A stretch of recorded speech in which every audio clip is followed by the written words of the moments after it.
Hello, it's Senator Ben Cardin. Welcome again to Facebook Live, an opportunity that I have with the people of Maryland on a regular basis to go over timely issues in the United States Senate. Well, it was last March in which Congress passed the CARES Act. And since the passage of the CARES Act, 14 months have passed. Congress has passed several other bills to provide relief for COVID-19. I want to concentrate today on what we've been able to do for small businesses. Unprecedented amount of help. The Small Business Administration was asked to take on new responsibilities much greater than anything they have ever done during their entire existence. They were providing new programs and millions of small businesses qualifying for those programs. In total, over $1 trillion of federal relief was funneled through the Small Business Administration in 14 months to help our small businesses. It was an unprecedented burden put on the Small Business Administration. In the PPP program alone, the Paycheck Protection Program, we had over 11 million small businesses who qualified for a new forgivable 7A loan under the Small Business Administration, to the tune to date of over $790 billion in that one new program alone, a Herculean task. I really want to compliment the workforce at the Small Business Administration for really getting the job done, standing up a lot of new programs, literally overnight. And we have been adding to those programs, and we're going to be talking about the new programs that were just authorized in the most recent American Rescue Plan. But I have with me the person who is responsible for the administration of the Small Business Administration, Administrator Guzman, who is the administrator of the Small Business Administration. She's only been in office, I think, since March, or when you were confirmed by the United States Senate. I was proud to support your nomination. She comes to this position with tremendous experience as the director of the government of the California governor's office on as a small business advocate. She also was part of the Obama administration and the Small Business Administration, and she's a daughter of small business owners. So what more qualifications could we ask for to have the person in charge of the small business programs? Welcome, and thank you for joining me today. And let me first just ask, how did you really get interested in devoting your career to helping small businesses? Thank you so much, Senator Cardin, for inviting me today. I think what really has inspired me my whole life truly has been that formative experience growing up in my family's small business. It really inspired my career. I've always either, helped founders start up or worked in small businesses that were growing, or, started my own businesses. And so it's really been, I think what was most impactful is learning like how much of their soul they put into their businesses and how much of an impact they have in their community. Everybody knew his name. They had experience with him. And I think that was what was so compelling to me.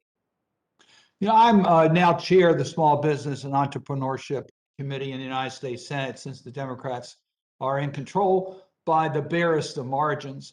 In the last Congress, when the CARES Act was passed, I was the lead Democrat on the Small Business Committee, working with Senator Rubio at the time. And we crafted these new programs to help small businesses in regards to COVID-19. We recognized that with the pandemic, small businesses, many were ordered to shutter. They couldn't even open up their doors. People weren't going out. And that they don't have the resiliency that large companies have. We depend upon small businesses for creative ways of doing business, bringing innovation into the workplace, and creating a lot of new jobs. We rely upon that, but we knew that during a downturn, we had to do something really special. So we compromised. Democrats, Republicans came together in a bipartisan way to provide new programs for relief for small businesses. So the major program was to take an existing program under the SBA, the 7A program, which is their largest loan program. It's a very important tool that the SBA had, but was never used for this type of purpose. and we created a new program known as the Paycheck Protection Program. But here's the challenge. We were using commercial lenders to give loans to small businesses, recognizing there's no risk factor to the lender because it's a guaranteed loan by the government, and the government's taking on all the risk. But we also know that bankers are bankers. And small businesses, many don't really like bankers and don't even know who bankers are in many cases. We're talking about mom and pop businesses. They don't really understand how the banking system works. They don't have that paperwork that they can get through the bank. So Senator Shaheen, a senator from New Hampshire, and myself put a provision in the CARES Act that specifically said that the SBA had to make a special effort to reach the underbanked and underserved communities so that they could participate in the Paycheck Protection Program. But when the program started last March under the previous administration, it was extremely challenging for the minority community, the smaller of the small businesses, those in underbanked communities, those that did not have a preferential relationship with a financial institution to get loans. And we tried to improve the program over time. You are known as being an advocate, not just for small businesses, but for small businesses that have traditionally not had the same opportunities. Now that you're in this key position, tell us a little bit about the efforts you're making to reach those underserved small businesses. Yeah, no, I appreciate that. And that has been really my lifelong journey is about equity. And so I was really committed to joining the Biden-Harris administration with that focus on equity, because I think, most importantly, when we're looking at access to these resources, we know that certain underserved businesses have had barriers to capital, barrier to marketplaces, barrier to networks that have limited their growth. And that lack of growth really hurts our economy as a whole and our global competitiveness, truly. And so, at the SBA, we really want to focus on, being as entrepreneurial as our small businesses. And by that, I mean understanding who our customers are and the challenges they're facing financially, as well as just in the marketplaces, and trying to meet them where they're at. And so we've had to pivot and adapt and try to look at our programs from that lens. And so one of the silver linings of the PPP program that the senator just referenced as well was that we have expanded the number of partners we work with. Lending institutions went from over 1,000 banks and to over 5,000, and they include fintech providers, some of those online platforms that you may utilize, or community development financial institutions or community development corporations, those mission lenders in communities that you might find. And so I think, what we need to do is really be creative and thoughtful about how we can transform, the business access to capital issues that are challenging so many of our businesses. And I think everything's at the table. We should have all tools at our disposal, to try to fix these financial markets for businesses. And that would include direct lending, as well as changes in our core programs, like that 7A program that was referenced that we do with banks, or 504s, a 504 lending program that we do with other community development corporations. So I just feel that across all our programs, we're going to be looking at technology solutions, at a more customer-centric focus on how we do everything from underwriting to how we do outreach. And then we're going to try to build networks so that our businesses can better connect. Because we saw with the Restaurant Revitalization Fund program, a $28.6 billion fund that was supported in the American Rescue Plan for our food and beverage businesses, that if we did the proper outreach and we structured the program so that it was better serving those smaller entities and those underserved businesses, that we would get that type of reach. And so that's what we need to do across all of our programs. And we're going to talk about some of those programs, from the core programs to the special programs for COVID-19, to new initiatives that you are instituting administratively, plus legislative initiatives that we have on Capitol Hill to reach the underserved communities. During the initial stages of the Paycheck Protection Program, we recognized that we had to do more to make sure that those institutions that are serving in the underserved communities had special attention. So what we did is wall off certain percentage of the money, certain dollar amounts of the money to go to mission lenders, to go to the community development financial institutions, minority depository institutions, and other institutions that have a much better record of reaching the less sophisticated small business. We also recognize that when you're dealing with commercial lending, the size of the loan really works against smaller small businesses.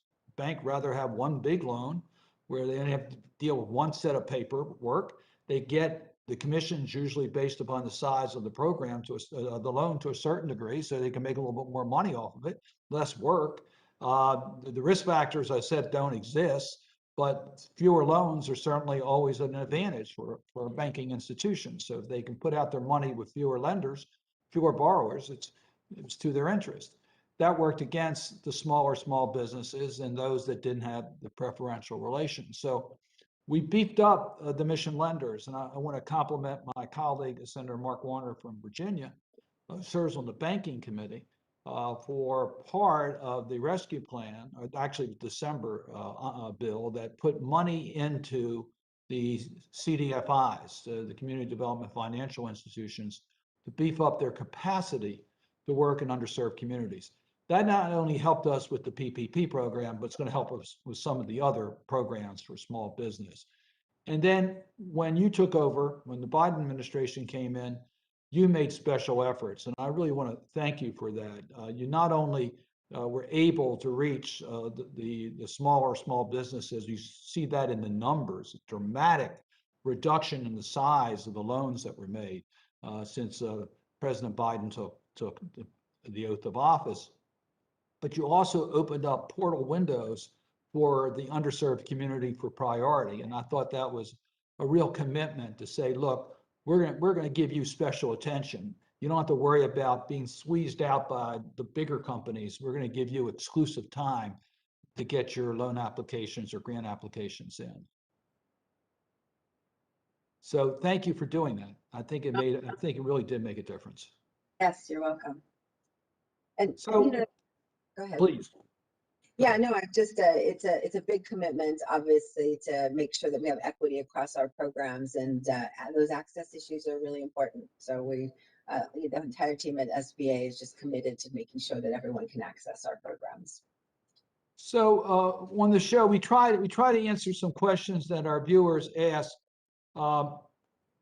and you were talking about some of the traditional core programs that the SBA has. We know that the SBA PPP program helped maintain payroll. Originally, it was calculated at 2.5 months your pre-COVID payroll. We then offered a second round more recently.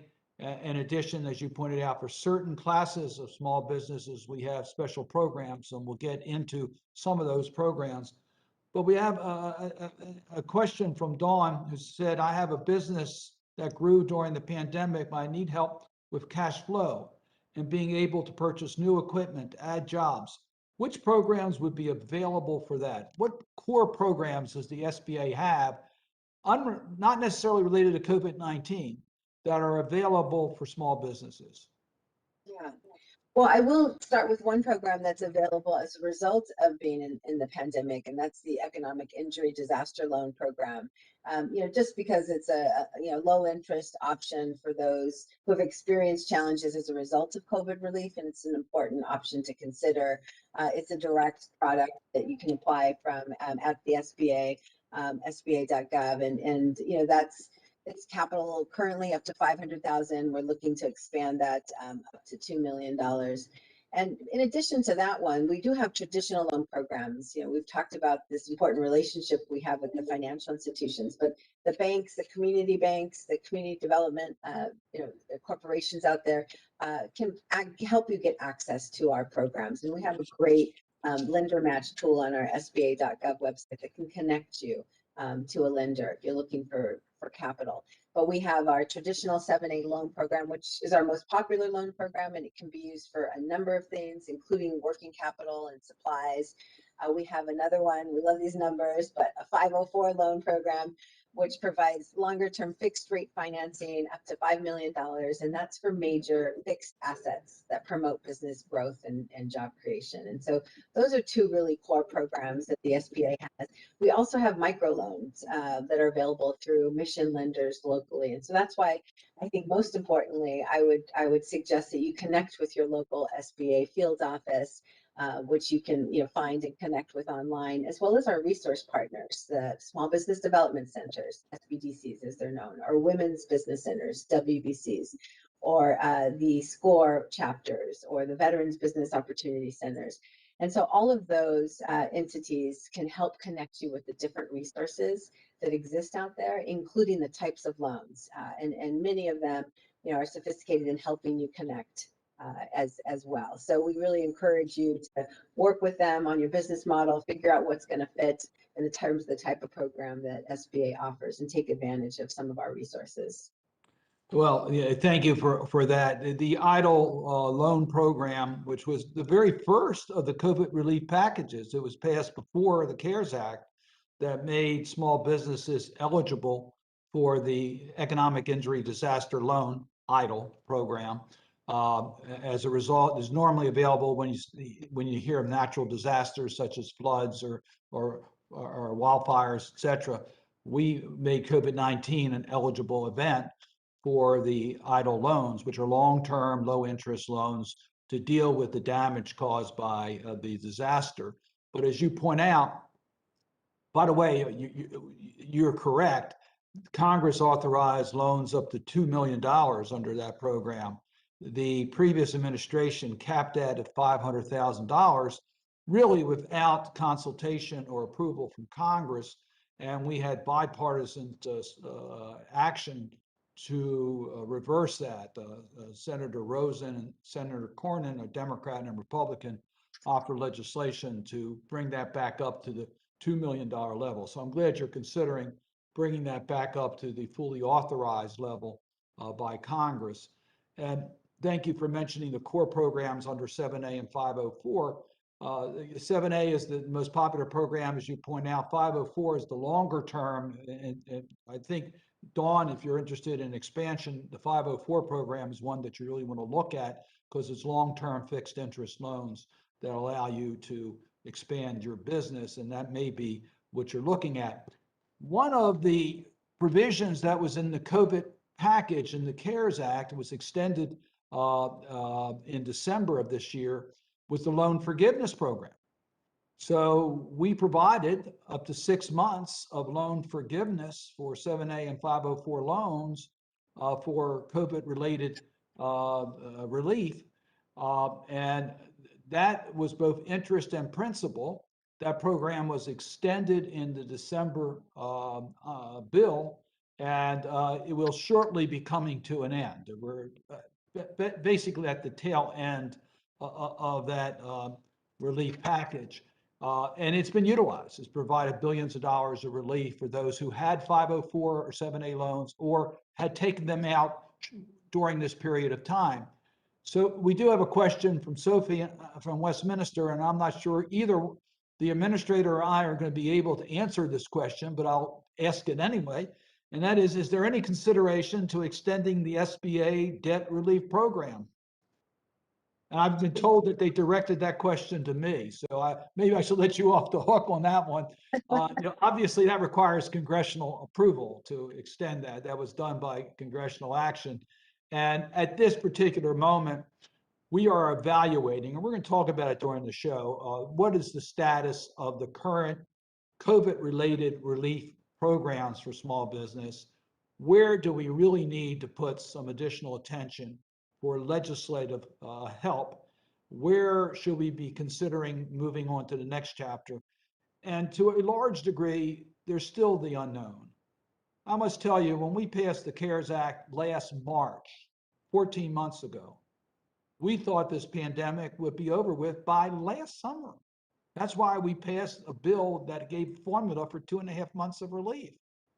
Now, obviously, we were wrong, and we passed many bills since that, providing substantially more relief.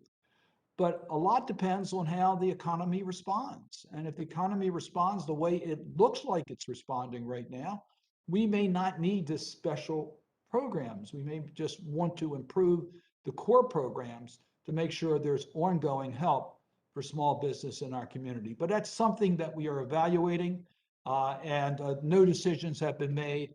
But I would not rely upon an extension of the debt relief program. I think you have to base your business decisions based upon what the current program is all about and when it expires. I don't know if you want to add anything to that or not. I'd be glad to hear. The only thing I would add is, that those are currently being determined. There's still funding available in the debt relief program, but in terms of renewing to allow for additional funds, no, it's 3 to 5 months depending on the individual business. And so, while funds remain, we don't see, we don't have anything further to administer, and it is, as the senator said, up to Congress if they'd like to further that.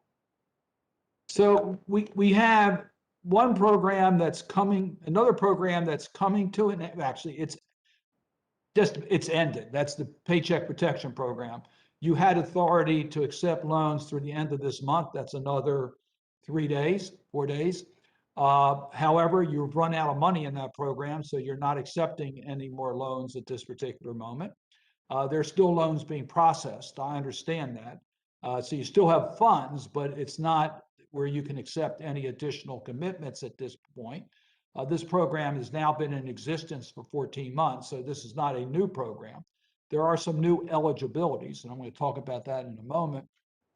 But at this particular moment, in regards to the Paycheck Protection Program, the first Paycheck Protection Program and the second round of the Paycheck Protection Program, am I correct in telling those who are following that that program at this particular moment, absent any further action, is coming to an end?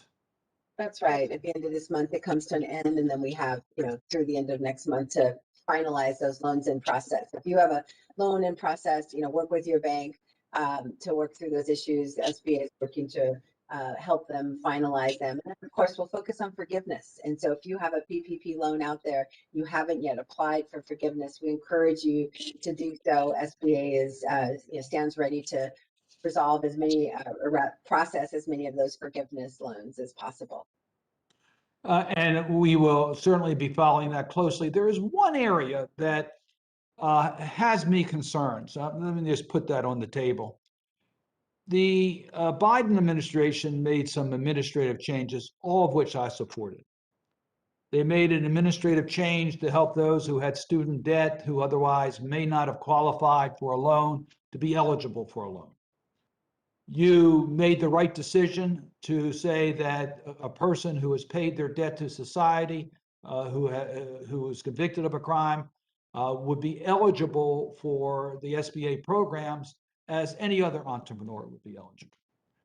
And you recognize that the formula that was in the law as interpreted by the Trump administration for the Schedule C self-employed individual owner was not a realistic formula for calculating the size of the loan. As I said, the loan size was based upon your number of employees. If you didn't have employees, it didn't give you a fair formula for determining how much money you could borrow. And by the way, there were a lot of novel things in the COVID relief package. One was including nonprofits, which is something we hadn't done with SBA programs in the past. The other was to deal with the gig economy, the self-employed, et cetera. So this was kind of novel for the SBA. It was a new type of a challenge. And I think the Biden administration did the right thing in changing that formula. You had administrative challenges to do anything other than making that perspective, and I accept that. We in Congress felt that we should go back with time and correct that and make sure that those who could have qualified but didn't qualify because it wasn't retroactive had a chance to do that. So several weeks ago, I filed legislation along with Senator Lankford, bipartisan legislation, to make that provision retroactive. I recognize that, and I think Senator Lankford also recognizes that if we are to do this, we're going to have to put money in the program to fund it because there's no longer any money in the program to fund. I just really wanted to mention that because I think that is still alive, and there's still a possibility that Congress may very well come back and want to help those that didn't have the time or were not eligible for the more generous calculations to get their PPP relief. And we're working with your staff, and again, I would not go to the bank on that happening, but we're going to try to see whether we can get that bill through. Well, we know that there's so many independent contractors out there. I mean, over 80% of the small businesses, the 30 million that we cite, are those independent contractors or sole proprietors. And so we really know that it's an important constituent that we'd like to be helpful on. So I'm sure my team will be working closely with your staff to figure out the best path forward if it's something that we would need to help implement. So let's go to a program that is still up and running, that is very much available to small businesses, and that is the EIDL loan program and the EIDL grant advance program. Both of those were made available, funded.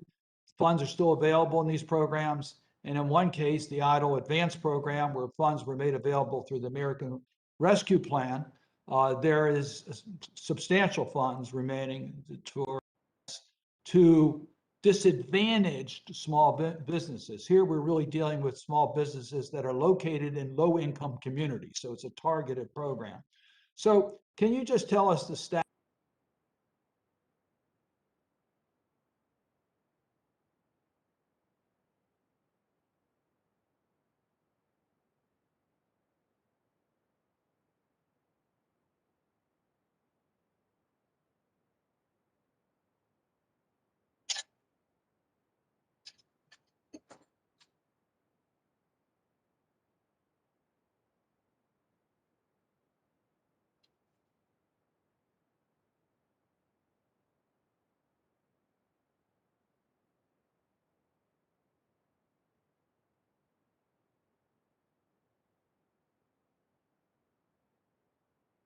The Paycheck Protection Program. So it's in addition to the other relief that's available. And I think we have the administrator back right now. I'm just giving the status of the loan program, but I'd be interested as to how the grant program, we recognize that it's been a challenge. We haven't done as many grants. I have the numbers. I think so far I have somewhere around 114,000 EIDL advance grants have been given to a tune of just under $1 billion. But I like the Maryland numbers. We've had $17.3 million given out in the state of Maryland to over 2,000 small businesses. But that's an open window right now, is it not? That's right, it is. And sorry, I lost connection for a minute there, but we, the targeted EIDL advance program, the first priority group that we went to were those who had applied to EIDL advance and didn't get the full 10,000 that was intended by Congress. And so emails went out. We sent over 10 million emails, and we've just done some follow-up emails to folks. And so if you get an email from the SBA, that's what it's about. It's for those who are eligible, though, you would have to be in a low income community. And in addition to that, you have to demonstrate a loss of revenues of at least 30%. And so funds are available. We've been focusing on those groups that had applied previously or who were in the pipeline, trying to seek advance. And in early June, we will be opening it up broadly. So that it'll go to all those who are in low income communities who can demonstrate a 30% loss in revenue. And so we will, stay tuned, and we'll continue to share information about how to access those funds directly if you're eligible. So, and we encourage people to take advantage of that and to follow up on it. I want to move on to some exciting new programs that we have. We've had entertainment venues in Maryland. I think of Meriwether Post in Columbia that has been closed virtually as a result of COVID-19, an incredible, important institution for that region in Maryland, employing a large number of people whose jobs were in serious jeopardy. Their revenues went basically to zero because they were ordered by government to be closed. They had no choice. they couldn't be creative because they didn't have any opportunity to be creative. And therefore, they were ordered to close their doors. Yes, the PPP program helped. Yes, the second round of PPP helped, but it was not enough. So Congress passed a bipartisan bill to help the shuttered venues and provided about $16 billion of funding for it. You testified yesterday before the Small Business Committee that there's approximately 13,000 applications that have been received. And if all those are processed, it could equal about $11 billion. So it looks like there's adequate funds there, and the application pool could still be done in regards to shuttered venues. Is that correct? That's correct. So individual institutions, organizations, businesses can still apply for the funds. And, a total of $16.2 billion was allocated for this program. So we encourage, if you haven't applied, to apply. We've just started making our initial awards. Of course, there's a priority group of those who have 90% revenue loss, and then we shift to 70% revenue loss, and then 25% revenue loss, but everyone should apply now. And that I just want to underscore that point. This program is operational. The applications are being received. We expect checks will be in the mail, literally. I know we hear that often from the government, but the checks will be in the mail. It makes up the revenue loss as a result of COVID-19. It will be a lifesaver. And it's not just the entertainment venues, it also applies to museums. With certain qualifications that the museums must qualify for. It also applies to certain movie houses. So it is a program that really can help save some institutions in our community, small businesses that otherwise could not survive as a result of their loss of revenue. So please get that information if you're eligible. I just want to acknowledge that Administrator Isabella Guzman, who is our guest today, is the administrator of the Small Business Administration. She is the #1 person in regards to the small business programs in our country. She's been just a delight to work with as a member of the United States Senate in providing us information in a very timely way as to what we can do to help America's small business. And I had the honor of chairing the Small Business Committee in the United States Senate, so this is my priority and my responsibility in this Congress. And I just want to add there that you've been such a true leader for small businesses, so I really appreciate the opportunity to work with you. But I think just for all those out there, I've seen you in action, and I really appreciate your leadership on these issues. You really have a strong commitment and grasp of the issues that your small business constituents face. And so I think that's really valuable to all of our nation's small businesses. So I just applaud you for that. Well, thank you for those comments. It's really a labor of love. Like your family, my family started a small business. My grandfather came to this country and started a small grocery store in Baltimore.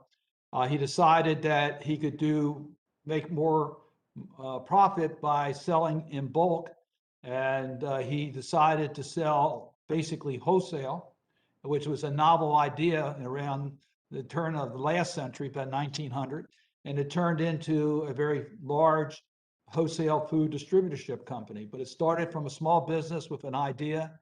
And so I'm very proud of that tradition in my family and what it means for our country. So thank you for bringing that. I did ask to serve on a small business committee when I came to the Senate. It's not a committee that's usually first on someone's list, but this is a committee I really wanted to serve on because I recognize how important it is to our economy and to opportunity. And as we talk about the underserved community, one of the systemic challenges we have in America is a wealth gap. And if we're going to narrow that wealth gap, one way to do it is through entrepreneurship, but there's got to be equal opportunity for entrepreneurship in our country, which is a question that we just got in the chat from Kate in Chestertown. She has 3 questions. I'm going to go with the third. With business startups growing from 3.5 million in 2019 to 4.4 million in 2020, 24% increase, what is Congress and the SBA doing to improve and enhance the availability of credit, capital, and equity financing to small businesses? And we continue to explore options, but the Biden-Harris administration is committed to making sure that there are capital resources for our small businesses, especially at this time when people have either pursued opportunities in their startups or there's been necessity entrepreneurship. And so you need capital to start and grow. The American Jobs Plan did have an outline of commitments to help small businesses broadly. And while Congress is still working out the details, we are definitely committed to making sure that our capital programs are robust enough to truly serve businesses in this time. And so our core programs, the 7A and 504 that have been discussed, our microlending program, our community advantage program, as well as every other option is on the table to really see how we can transform and help businesses that have such a unique challenge right now with the type of debt they've absorbed or the challenges they've had on revenue side of the equation. We're really committed to making sure there are options available for them and that we're partnering in new ways. I mentioned earlier that we have over 5,000 partners now with the SBA as a result of PPP, and our focus is on how do we better leverage them and connect with them to make sure that businesses have easy connections to get those financing options available to them. So I'm going to promote two of the bills that I've already gone over with you before that I filed to answer this question more directly, particularly for the underserved communities. One deals with emerging markets, where we want to give you, your Office of Capital, a greater focus on emerging markets with minority businesses, because we know in regards to venture capital, it is so difficult to get venture capitalists engaged in minority communities. So we are working to have a technical help within the SBA to help the underserved community hook up with startup companies and startup opportunities.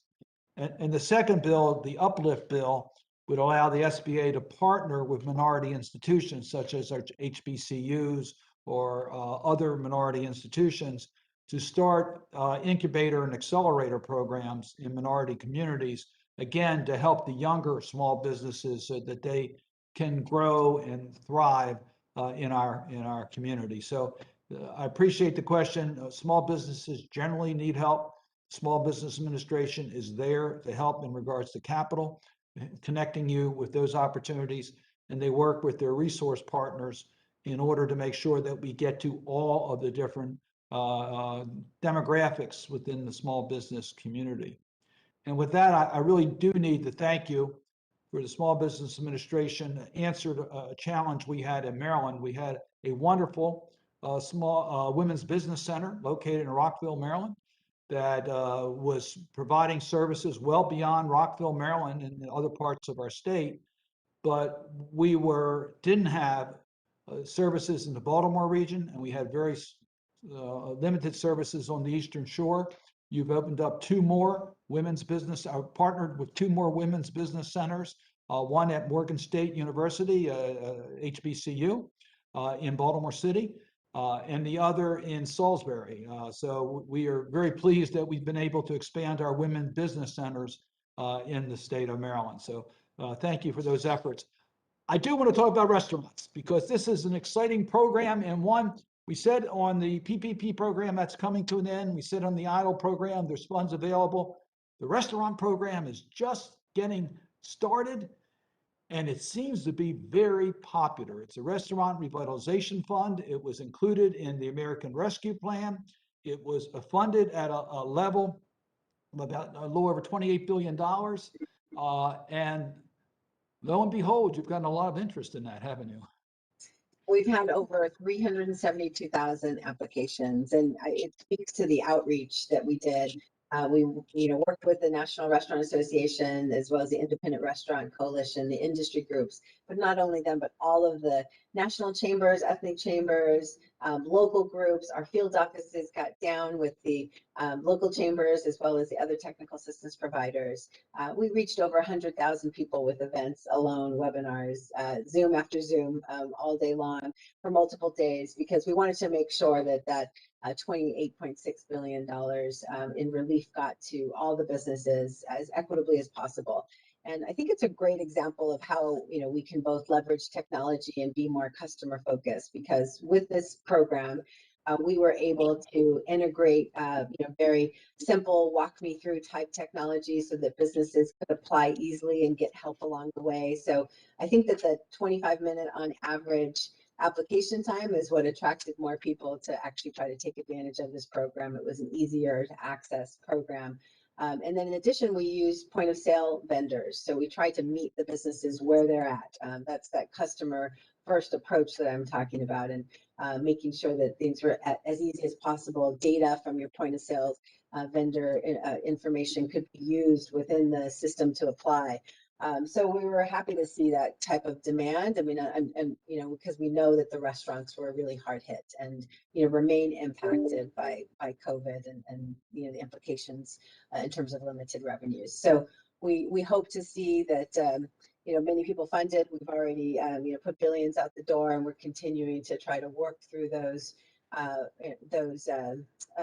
applications individually. We did have an initial 21-day priority period for women, veterans, and socially and economically disadvantaged businesses, as well as a set aside for smaller businesses. And Congress had a set aside of under 500,000, 5 billion set aside, and we put an additional 4.5 billion in various set asides, including one that was for businesses under 50,000. So while that application portal is closed for now, we are in the process of finalizing all those awards through those applications. So, according to the National Restaurant Association, 110,000 restaurants closed either part-time or full-time, many not reopening as a result of the COVID-19 pandemic. And today, our job total in the restaurant field is over 2 million less than it was before COVID-19. So restaurants really did need special attention, and we did give them some special attention on eligibility, on a more generous formula on the second round of PPP. But the Restaurant Revitalization Fund makes up again for the revenue loss that they were ordered to close and couldn't operate at full capacity. And it is very popular. I appreciate you joining me in Annapolis with second gentleman Doug Emhoff last week, and we talked to restaurant owners in the city of Annapolis, and their story was amazing. Monica Alvarado's story about the fact that she didn't think she could make it, and then came the PPP program, and that gave her life, and she could keep her workers. And then she figured out some creative things she could do in her community, including serving her community by providing food with other restaurateurs that were needed in the community. It gave them a source of revenue, but it also gave them a way of helping the community, neighbor helping neighbor. And then talking to Spencer Jones, very partial to Chicken Roost. It's an institution in Annapolis. And he had not only COVID-19, he lost his dad, who was the owner during the pandemic, and he had to step up. And he wasn't clear whether they could make it or not. As a result of these tools, all these tools, including the Restaurant Revitalization Fund, he sees a bright future. He's really optimistic. He said his last week was one of his best weeks he's had. So there is optimism out there as a result of what we've been able to do. And we see the light at the end of the tunnel. The vaccinations are working. Anyone who's listening to this who hasn't been vaccinated, who's eligible and is healthy enough to be vaccinated, get vaccinated. Help us get through this. Help yourself, help your family, help small businesses in our economy. We have a question from Ellie from Ellicott City. Will you try to pass more funding for the restaurant grants? If so, how much more is needed? Good question, because right now you're not taking more applications, if I understand that you feel like you hit your limit. So if every application you received to date was qualified and received the funding, how much would that be? Well, we know the requests total, and we obviously those aren't finalized yet, but $76 billion in requests from a $28.6 billion program. So, and we closed the portal. So I'm not sure that there would potentially be more demand out there if we were to reopen with more funding. But clearly there's a significant, deficit on that. So Ellie, the funds that would be needed would probably be somewhere in the $50 billion plus category if, again, all these applications are meritorious and are to be funded. There's certain requirements. So this is not an automatic eligibility. There's a need eligibility in addition to qualifying as being an eligible restaurant or bar. Congress will be considering legislation to put more money into this program. I'm not sure how, when, or where, but I am confident that we will be looking at the numbers that the administrator is telling us about, and we will be considering the need for additional funds in this program. This is a bipartisan program. It was, again, Democrats and Republicans agreed that this was necessary. So we're going to be looking at ways in which we can try to replenish some funds here. But again, until Congress acts, you can't rely upon that. So we'll do our best. I just really wanted you to know that. I'm sure you're going to be getting a lot of interest as to what Congress is doing in regards to the funding. I'm sure you're getting that right now. That's right. I mean, we know that there's a huge demand out there, and we hear from restaurants and businesses hurting all the time. So I think that obviously they're still experiencing that impact from the revenue drop. They've had to increase expenses to adapt during this time, and so I think that the assistance is still needed. So we were putting together the legislation for the American Rescue Plan, and I got literally a call from the White House saying the president himself wanted to make sure we included the Navigator pilot program in the new programs that we created for small businesses under the American Rescue Plan. So could you just describe for us this priority of the president? Yes, and it's one of the first things he spoke with me about as well. It is a priority to him because he knows that there are so many incredible ideas out there. The entrepreneurial spirit is, the backbone of our economy. It's the heart of our economy in many ways. And so, but we know that not everybody has, the lawyer or the accountant on speed dial available to help them connect to resources. And so the idea of the Community Navigator pilot program is having these trusted local knowledgeable individuals and organizations that can assist small businesses to connect to the resources. Perhaps more of them would have been able to access PPP if they had had those types of navigators to help them navigate the complexities of government and other resources. And so truly we're going to be launching, in fact, we put out the notice of funding opportunity yesterday, day before yesterday, for organizations, local governments, entities to apply to be either the central hub that is the source of information, that knowledge source that would also deploy local spokes. We're calling it a hub and spoke model. And so that those individuals can really, hold hands with these small business owners, become part of their team to help connect them to resources and see what gaps they have in their plans or in their skill sets so they can connect with the technical assistance. And a lot of that is available through SBA, but obviously we need these trusted local sources. And this is just to add to the funding amount, this is a $100 million pilot program that's launched across the country. And so in the next few weeks, we'll be finalizing all the applications and reviewing those over the next several weeks beyond that, and so that we can hopefully deploy these resources out in the field to supplement our field offices and our resource partners. And by the way, I really do want to compliment the two local offices that you have that serve the state of Maryland. We have one located in Baltimore, and we have one located in DC. And they service the entire state of Maryland. The Baltimore office has all but the Washington suburbs. The DC office handles the Washington suburbs. And they are a great resource, and they work with us all the time and help us with outreach. So I know this will supplement those efforts, and you have lots of programs. I want to get one more question in, if I might, from Mike, who asked, I've been helped a lot during the pandemic by my SCORE mentor. When I speak to other small business owners, many of them have never heard of SCORE. Is there any plan to help entrepreneurs with the new normal as we begin to reopen?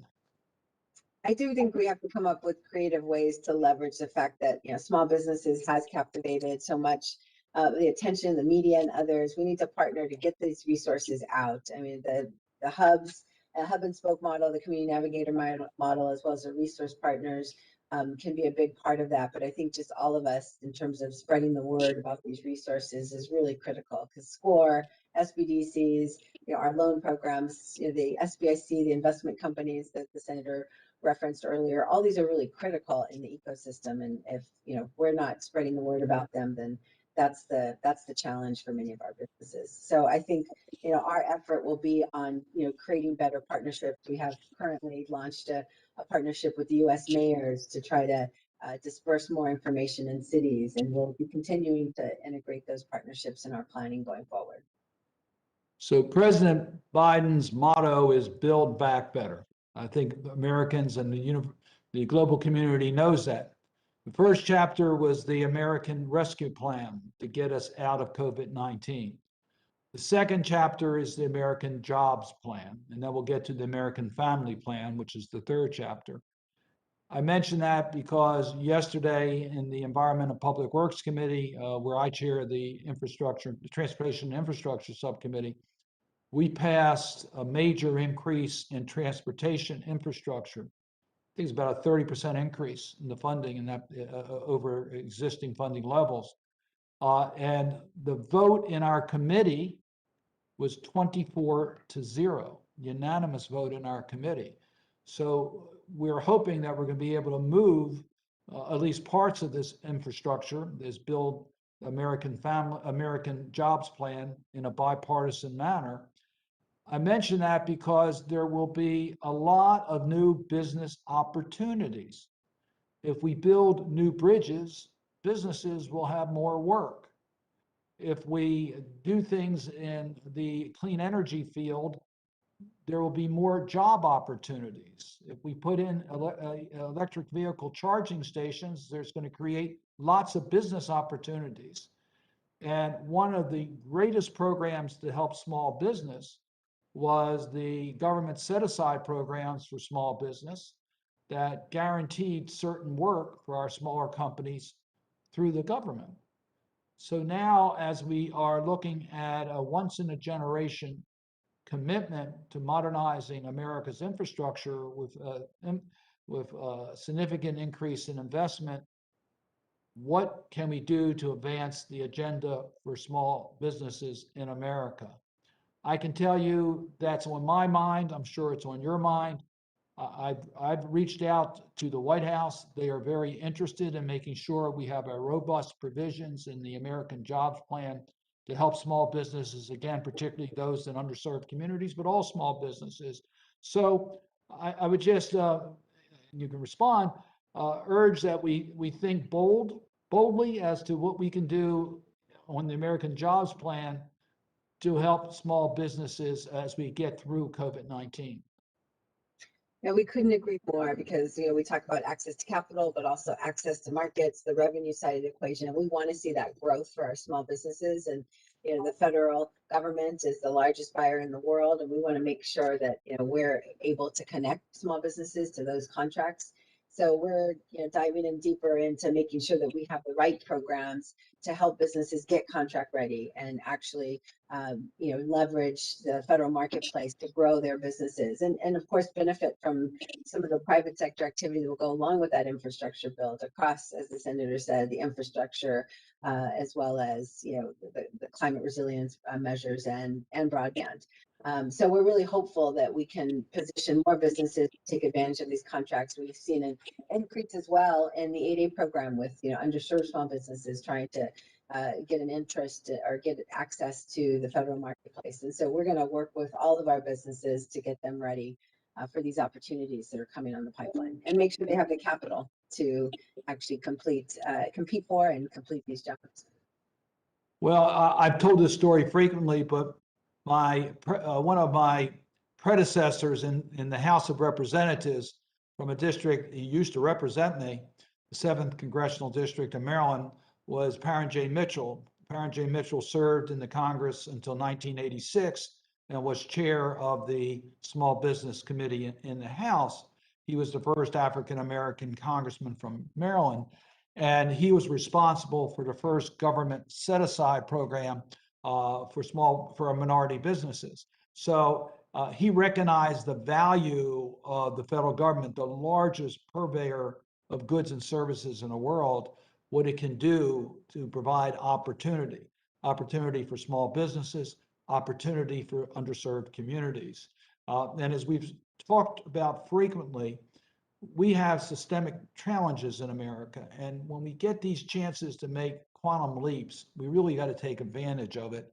So I hope that this Congress will be a Congress in which we will take advantage of President Biden's bold vision of building back better to make a significant change for helping communities that have been left behind for far too long, and to help America's small businesses. We know that there's discrimination in the tax code, there's discrimination in so many different areas, the workforce issues. We have to put a concentration on helping America's small businesses. So you and I share a common mission in life. You're the advocate on behalf of the Biden administration for small business, and I'm the advocate on behalf of the United States Senate for small businesses. And I think together we can make great progress in this Congress. Couldn't agree more. Thank you so much for inviting me today to this. My guest, Administrator Isabella Guzman, the Administrator of the Small Business Administration. It's been a pleasure to have you on Facebook Live, and thank you again for your service to our country and for the great work you do on behalf of small business. Thank you all for viewing, and we'll see you again soon. Stay safe, everyone.